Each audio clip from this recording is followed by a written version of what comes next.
for having me. My name is Gerardo Perez. I'm 22 years old and I live in Queens. Martial arts has been involved in my life for as long as I can remember. I grew up watching my aunt practice martial arts. Growing up, I grew up with a lot of anger. That anger went with me everywhere I went.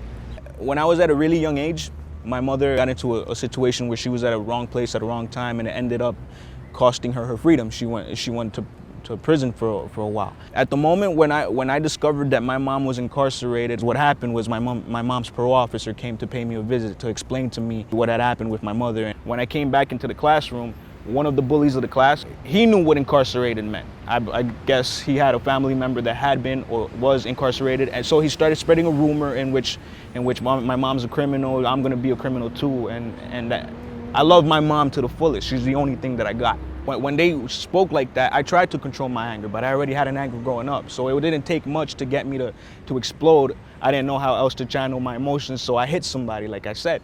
I hit, and I grew up, and I liked it, and you know, and I'd get into fights, and I love it. I love it. The funny thing is that before I got into martial arts, my method of getting my anger out was poetry, writing raps. But at one point in time, my anger got to the point where no matter how many pages I fill up with rhymes, I couldn't get the anger necessarily out. So I felt like I needed to hit something.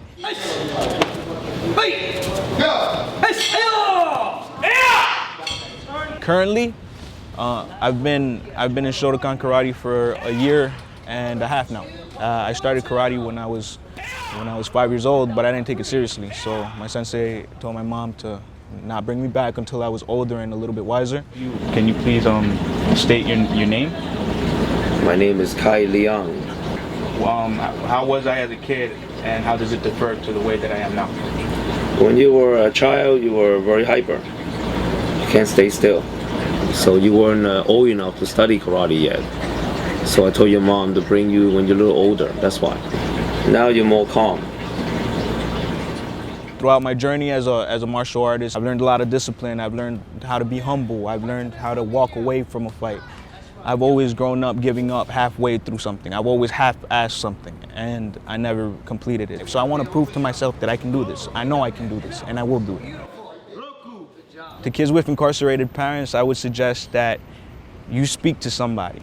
Don't feel like you're the only one, because believe me, there's a whole lot of people that are in the same situation that you're in. And even though you might feel like you don't, like nobody's gonna understand you, you at least have to share your story.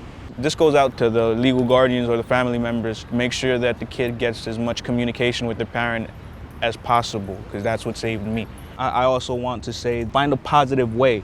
Besides the street, find a positive way to keep your mind busy.